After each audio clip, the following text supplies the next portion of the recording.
Hello everyone, स्वागत है आपका एरा वर्ड के यूट्यूब चैनल में। हम 2020 के यूपीपीएससी का पेपर सॉल्व कर रहे हैं जो 2022 में आई रिवाइज आंसर की के अनुसार किया गया है। आइए आगे के क्वेश्चन हम देखते हैं कि निम्नलिखित में से कौन सा एक प्राकृतिक रूप से वायुमंडल में पाई जाने वाली ग्रीन हाउस गैस नहीं है। तो नाइट्रोजन ऑक्साइड प्राकृतिक रूप से पाई जाने वाली ग्रीन हाउस गैस नहीं है। राष्ट्रीय पेंशन योजना स्वरोजगार व्यक्तियों के लिए राष्ट्रीय पेंशन योजना के बारे में कौन सा कथन सही नहीं है। तो यह योजना 2019 में शुरू की गई थी। तो कब? 2000 2019 में शुरू की गई थी। इसकी जो एज दी गई थी वो 18 से 40 वर्ष थी। इसका वार्षिक टर्नओवर 1.5 लाख करोड़ से अधिक है, वह इसका पात्र नहीं होगा। इसके अंतर्गत 60 साल की उम्र होने पर 3,000 रुपए का मासिक पेंशन सुनिश्चित किया गया है। इसमें राष्ट्रीय पेंशन योजना के सदस्य पात्र हैं, यह कथन सही नहीं है। इसका आंसर सी होगा। निधि कार्यक्रम के संदर्भ में निम्न में से कौन सा कथन सही है। निधि कार्यक्रम छात्रों के लिए स्टार्टअप हेतु प्रारंभ किया गया। इसका उद्देश्य 20 छात्रों के स्टार्टअप हेतु प्रतिवर्ष वित्तीय सहायता प्रदान करना है। यह दोनों ही कथन सही हैं। सामान्य पर्यावरण निम्न प्रकार के वर्गीकरण किया जा सकता है। निम्नलिखित में से कौन सा एक वर्गीकरण का अंश नहीं है। तो ऑपरेशनल इन्वायरमेंट इसका वर्गीकरण का भाग नहीं है। निम्नलिखित में से कथनों को कथन ए और दूसरा कथन कारण दिया हुआ है, इसको देखते हैं। केंद्रीय बजट 2021 में कृषि को की आय को दोगुना करने के उद्देश्य के साथ ग्रामीण विकास पर ध्यान केंद्रित किया गया है। बजट में घोषित 16 सूत्री कार्यक्रम कृषि, सिंचाई तथा ग्रामीण विकास के चतुर्दिक केंद्रित हैं। ये दोनों ही कथन सही है और चूंकि आय को दुगना करने के लिए 16 सूत्री कार्यक्रम लाया गया है, इसलिए हम कह सकते हैं कि कथन कारण की व्याख्या करता है और हमारा आंसर ए हो जाता है। पारिस्थितिकी संक्रमण इकोलॉजिकल ट्रांजिशन जो है, इसका प्रयोग सर्वप्रथम प्रयोग किसने किया था, किसके द्वारा? तो बेनेट के द्वारा इसका सबसे पहले प्रयोग किया गया था, बेनेट के द्वारा। ट्रैवल एंड टूरिज्म सूचकांक प्रतियोगिता सूचकांक किसके द्वारा जारी किया जाता है? तो वर्ल्ड इकोनॉमी फोरम के द्वारा जारी किया जाता है। वैश्विक ताप वृद्धि ग्लोबल वार्मिंग का क्या प्रभाव होता है? तो समुद्र जल का बढ़ना, हिमनद का पिघलना, बीमारियों का फैलना और प्रवाल भित्ति का विरंजन होना, ये सभी प्रभाव ग्लोबल वार्मिंग के द्वारा देखे जाते हैं। निम्नलिखित घटनाओं को क्रोनोलॉजिकल ऑर्डर में लगाना है। क्रोनोलॉजिकल ऑर्डर में अगर हम लगाते हैं तो जो नाबार्ड है, नाबार्ड की स्थापना 82 में हुई थी।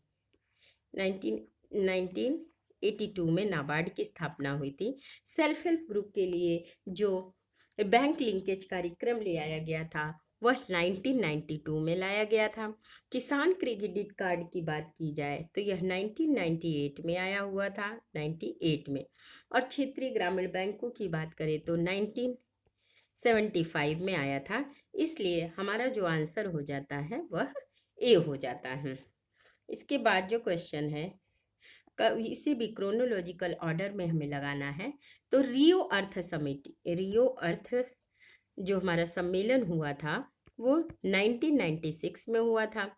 जो ब्रेटलैंड आयोग रिपोर्ट है, ब्रेटलैंड आयोग रिपोर्ट ही हमारा आवर कॉमन फ्यूचर जो है, इसी के नाम 1987 में जारी किया गया था, उसे ब्रेटलैंड आयोग रिपोर्ट भी कहा जाता है। तो इसका जो हमारा यह हुआ था वह 1987 में आया था, आवर कॉमन फ्यूचर के नाम से। फिर मॉन्ट्रियल प्रोटोकॉल 1989 का है, 1989 का मॉन्ट्रियल प्रोटोकॉल है। The limit to the growth report 1972 में आया था। इसलिए हमारा जो आंसर हो जाता है वह बी हो जाता है। कौशल भारत अभियान के संदर्भ में निम्नलिखित में से कौन से कथन सही है?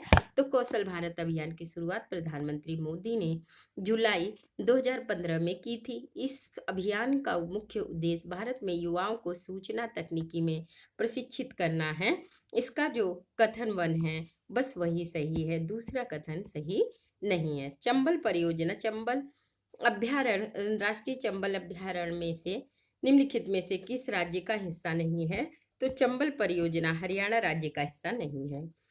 पुराणों में श्री पर्वतीय कहा गया है? किसे कहा गया है? तो श्वाकुओं को श्री पर्वतीय कहा गया है। राष्ट्रीय स्वच्छ वायु कार्यक्रम केंद्र सरकार द्वारा किस वर्ष में प्रारंभ किया गया था? तो यह 2019 में प्रारंभ किया गया था। मौर्यों के काल में एग्रोनोमी अधिकारी निम्नलिखित में से किस क्षेत्र से संबंधित था? तो यह एडमिनिस्ट्रेटिव मैनेजमेंट को देखता था। निम्न में समितियों में से किसने मात्र पोषण तत्वों की आवश्यकता के आधार पर गरीबी रेखा का निर्धारण किया? तो जो अलग कमेटी ने क्या किया था? पोषक तत्वों के आधार पर गरीबी का निर्धारण किया था। इसका गठन 1979 में हुआ था। लक्कड़वाला जो कमेटी थी, लक्कड़वाला कमेटी 1993 में आई थी और इसने कैलोरी के आधार पर, कैलोरी जैसे शहरी क्षेत्रों में 2100 कैलोरी लेने वाले 2100 कैलोरी से नीचे के अगर कोई, तो शहरी क्षेत्रों में जो 2100 कैलोरी से नीचे के कैलोरी लेने वाले होंगे वो गरीबी रेखा के नीचे होंगे, और ग्रामीण क्षेत्रों में 2400 कैलोरी से कम के अगर लेते हैं कैलोरी तो फिर वो गरीबी रेखा के नीचे होंगे। ये लक्कड़वाला कमेटी ने कहा था। कब कहा था? तो 1993 में किया था। सूची 1 को सूची 2 से हमें मिलाना है। महाजनपद और उनसे संबंधित राजधानियां दी गई हैं। तो मत्स्य का विराटनगर होता है। कुरु को अगर हम देखें तो कुरु का इंद्रप्रस्थ हो जाता है। सुरसेन का मथुरा होता है, और अस्मक का पोटन हो जाता है। इसलिए आंसर हमारा सी होगा। निम्नलिखित में सूचकांकों में से कौन सा मानव विकास सूचकांक HDI की गणना में शामिल नहीं है? तो सामाजिक असमानता इसमें शामिल नहीं है। 93 क्वेश्चन देखिए कि कथन और कारण दिए, हम उसे देखते हैं। हमें चोलों के विषय में उनके पूर्वज राजवंशों की अपेक्षा अधिक जानकारी है। चोल और चोल शासकों ने मंदिरों की दीवार पर अभिलेख उत्कीर्ण करने का चलन प्रारंभ किया, और जिनमें उनकी विजयों के ऐतिहासिक विवरण मिलते हैं। ये दोनों ही कथन सही है, और हमें ज़्यादा जानकारी उनके अभिलेखों से प्राप्त हो जाती है, इसलिए कथन कारण की व्याख्या करता है। अब गरीबी की संस्कृति का विचार किसने दिया था? ये क्वेश्चन कमीशन के द्वारा डिलीट कर दिया गया है।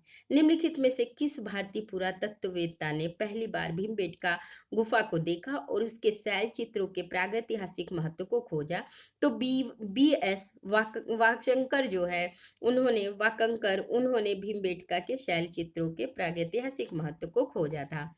20वीं सदी के 80 के दशक के मध्य में विकास के नकारात्मक पक्षों पर विस्तार से चर्चा की गई। निम्न में से कौन सा एक उनमें महत्वपूर्ण नहीं है? तो राजनीतिक एवं विकास, पॉलिटिक्स एंड डेवलपमेंट इसमें शामिल नहीं था। हड़प्पा के स्थल और उससे संबंधित राज्यों के बारे में दिया हुआ है। तो हम देखते हैं कि कौन किससे संबंधित है। तो जो बालू है, बालू हरियाणा से संबंधित है। मांडा जम्मू कश्मीर से संबंधित है। अगर पाडरी की बात करें तो गुजरात से, और हुल्लास उत्तर प्रदेश से संबंधित है। तो हमारा आंसर डी हो जाता है। उत्तर प्रदेश के कुल ऐसे शहर जो स्मार्ट सिटी योजना से आच्छादित हैं वह कितने हैं? तो वह 10 हैं जो स्मार्ट सिटी से आच्छादित किए गए हैं। अब कथन ए और 2 दिए गए हुए हैं, इनमें से हमें सही कथन को चुनना है। तो मुल्तान के सूर्य मंदिर का उल्लेख भेनसांग, आबू जईद और अल मसूदी तथा अल बरूनी ने किया है। सांबपुत्र यात्रा उत्सव सूर्य पूजा से संबंधित है। ये दोनों ही कथन सही हो जाते हैं। वर्ष 87 में संयुक्त राष्ट्र में पर्यावरण से संबंधित एक प्रतिवेदन की प्रस्तुति के उपरांत धारणी सस्टेनेबल डेवलपमेंट की चर्चा प्रारंभ हुई थी। वह प्रतिवेदन आवर कॉमन फ्यूचर था। हमने इसको पहले भी देखा था कि ब्रेटलैंड आयोग रिपोर्ट इसी को कहा जाता है, जो प्रकाशित हुआ था 1987 में इसका प्रकाशन हुआ था। इसी में सस्टेनेबल डेवलपमेंट का अवधारणा को प्रस्तुत किया गया था। भारत सरकार ने 1919 में ILO के वार्षिक सम्मेलन मजदूरों का प्रतिनिधित्व के रूप में किसे भेजा था? तो NM जोशी को भेजा गया था। अटल नवोन्मेषण किस विभाग की पहल है? तो नीति आयोग की पहल है। एक्सला-शापिल संधि 1748 की संधि के संदर्भ में देखिए कि कौन सा सही है। तो प्रथम कर्नाटक युद्ध की समाप्ति के बाद एक्सला-शापिल संधि हुई और अंग्रेजों को मद्रास पुनः प्राप्त हो गया। यह दोनों ही कथन एक्सला-शापिल संधि के बारे में सत्य है और यह 1748 में हुआ था। फिर 1962 में प्रकाशित पुस्तक साइलेंट स्प्रिंग, जिसमें कि पर्यावरण आंदोलन को गति मिली थी, इसके लेखक कौन थे? तो रेचल कार्सन थे जो इससे संबंधित थे। फिर इंडियन आर्मी एक्ट का हमें इसे मैच कराना है। तो इंडियन आर्मी एक्ट जो है 1878 का है और रॉयल टाइटल एक्ट की बात करें तो 1876 का है और इंडियन हाई कोर्ट एक्ट की बात की जाए तो 1861 का है और इंडियन डाइवोर्स एक्ट की बात करें तो 1869 का है। इसलिए जो हमारा आंसर हो जाता है वह डी हो जाएगा। समन्वित बाल विकास परियोजना के अंतर्गत निम्नलिखित में से कौन सा एक शामिल नहीं है? तो सम्मिलित नहीं है। तो इसमें पूरक पोषण, टीकाकरण, पोषण एवं स्वास्थ्य सभी शामिल है। परिवार नियोजन इसका भाग नहीं है और यह योजना 1975 में आई थी। कौन? Integrated child development programme. Sikkim का भारत में विलय किसने किया था? तो लॉर्ड डलहौजी ने किया था। अंग्रेजों के समय हुआ क्या था, सिक्किम ने 2 ब्रिटिश अधिकारियों को कैद बना लिया था। लॉर्ड डलहौजी के कहने पर नहीं छोड़ा था, इसी के कारण युद्ध हुआ और सिक्किम को भारत में विलय कर लिया गया था। और आज़ादी के बाद अगर देखा जाए तो 36 अमेंडमेंट था जो 1975 में हुआ था। कौन सा? 36 अमेंडमेंट था संविधान का जो 1975 में हुआ था और ये भारत का 22nd स्टेट बना था। कौन? सिक्किम। नेक्स्ट क्वेश्चन अगर देखें तो हमें मैच कराना है कि सिंधु घाटी सभ्यता कैसी थी और वैदिक सभ्यता। तो मैच कर, सिंधु घाटी सभ्यता जो थी वह अर्बन सभ्यता थी और अगर हम वैदिक सभ्यता की बात करें तो वैदिक सभ्यता हमारी कृषक प्रधान सभ्यता थी। उसके बाद उत्तर वैदिक, लिटर वैदिक जो है वो हमारा कृषक प्रधान थी और ऋग्वैदिक समाज की अगर बात करें तो वह हमारा चारागाह व्यवस्था थी। और उसके बाद मध्यकाल की अगर बात करें तो मध्यकाल में क्या था? लैंडलॉर्डिज्म था, यानी जमींदारी व्यवस्था व्याप्त थी। इस तरीके का हमारे जो आंसर हो जाएगा वह होगा डी। निम्नलिखित नेताओं में से कौन द्वितीय गोलमेज सम्मेलन में भाग नहीं लिया था? तो द्वितीय गोलमेज सम्मेलन हुआ था सितंबर 1932 से प्रारंभ होकर दिसंबर 1932 तक गया था। और इस गोलमेज सम्मेलन में किसने भाग नहीं लिया था? तो हम जानते हैं कि महात्मा गांधी के साथ सरोजिनी नायडू, पंडित मदन मोहन मालवीय गए थे, अम्बेडकर गए थे, लेकिन राजेंद्र प्रसाद इसमें शामिल नहीं हुए थे। उत्तर प्रदेश के कानपुर और लखनऊ नगर किस भारतीय जनगणना वर्ष में 10 लाखी नगर बने थे?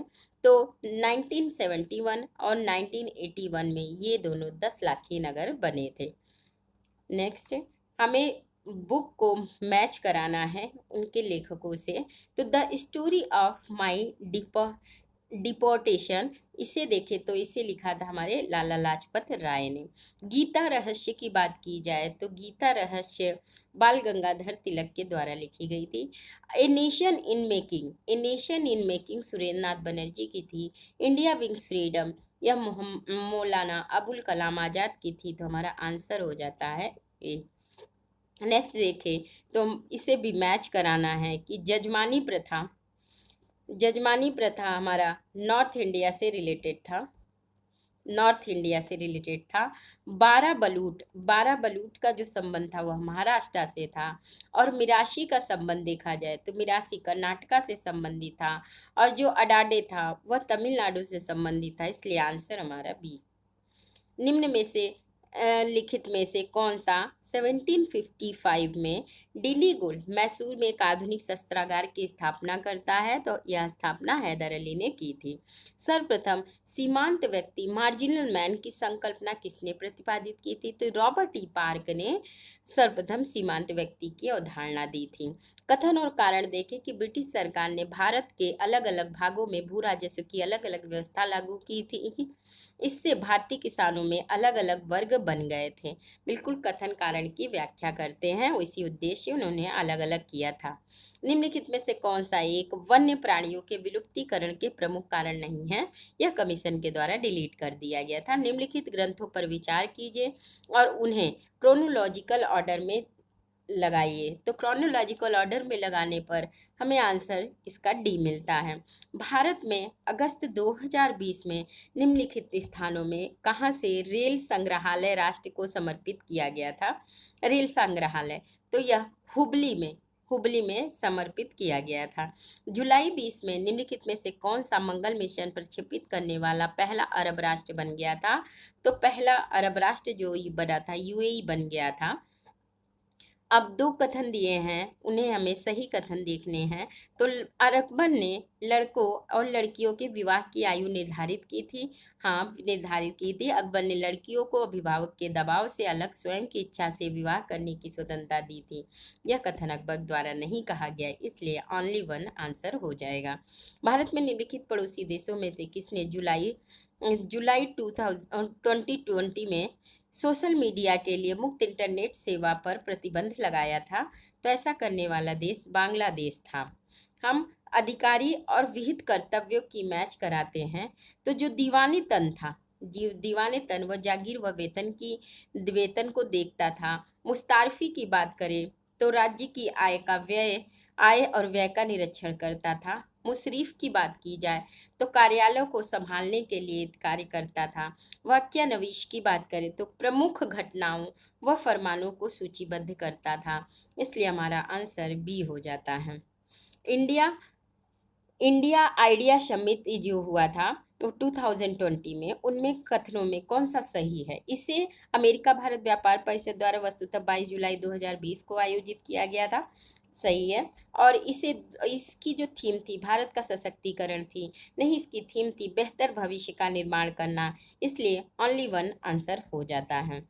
निम्नलिखित में से कौन सा सही सुमेलित नहीं है? तो हम जानते हैं शेख निजामुद्दीन औलैया जो थे, उनका जन्म यूपी के बदायूं में हुआ था। इनका जन्म जो है यूपी के बदायूं में हुआ था और इनकी मृत्यु जो है वह दिल्ली में हुआ था। इसलिए हमारा डी वाला आंसर हो जाता है। और उत्तर प्रदेश मंत्रिमंडल ने 29 जुलाई 2020 को निम्नलिखित नगरों में से किसमें राष्ट्रीय विधि विश्वविद्यालय की स्थापना की थी? प्रयागराज में किया था। निम्नलिखित में से किस मुगल कालीन नहर का निर्माण फिरोज शाह की राजबवाह की पुनर्जीवित करके किया गया था? तो यह किया गया था साहाब नहर के करके किया गया था। भारत में युवा कार्यक्रम खेल मंत्री ने 25 जुलाई 2020 को घोषणा किया कि वर्ष 2021 में चौथा खेलो इंडिया यूथ गेम्स की मेजबानी की जाएगी। किसके द्वारा की जाएगी? तो यह हरियाणा के द्वारा की गई थी। निम्नलिखित में से कौन किताबे अन्नौरस नामक पुस्तक का लेखक था? तो इब्राहिम आदिल शाह सेकंड इसका लेखक था। निम्न में से कौन सा भारतीय फुटबॉल क्लब न्यूयॉर्क के टाइम स्क्वायर स्थित नेस्डॉक के बिलबोर्ड में 29 जुलाई 2020 को जगह प्राप्त करने वाला अकेला फुटबॉल क्लब बन गया था? तो वह मोहन बगान था। उत्तर प्रदेश में निम्नलिखित जिलों में से किसने 2018 में फ्रांस के सहयोग से एक बृहद सौर ऊर्जा संयंत्र की स्थापना किया गया था? तो वह शहर मिर्जापुर था, मिर्जापुर में किया गया था।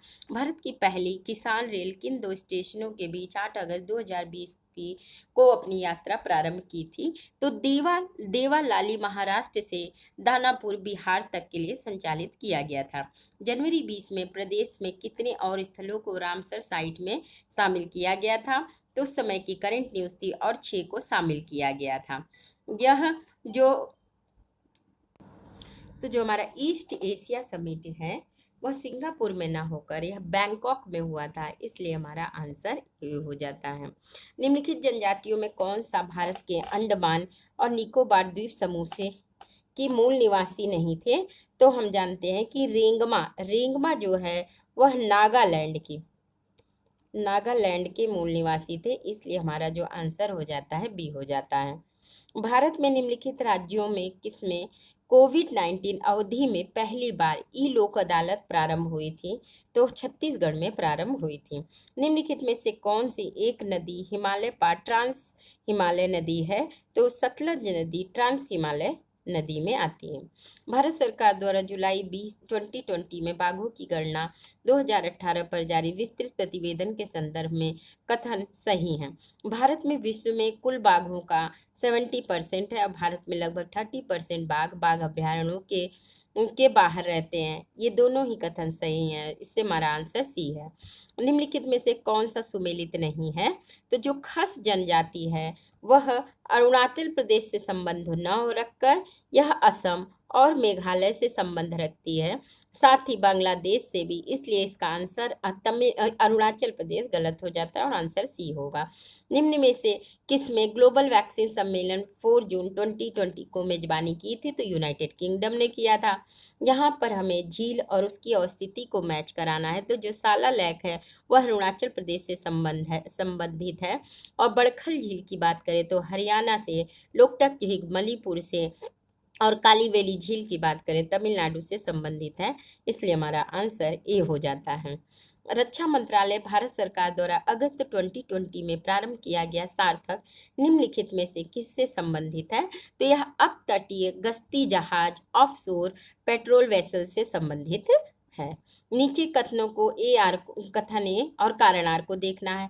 अहमदाबाद में सूती वस्त्र उद्योग का सबसे बड़ा केंद्र है।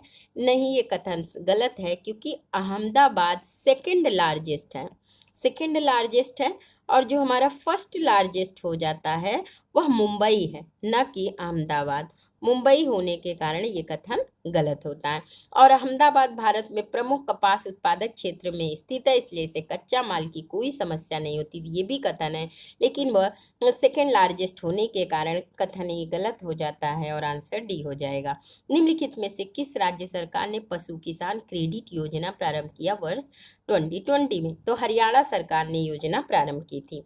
कौन सी भारत की नवीनतम पर्वत श्रेणी है? हम जानते हैं कि हिमाद्री श्रेणी सबसे नवीनतम पर्वत श्रेणी है और अरावली सबसे प्राचीन है।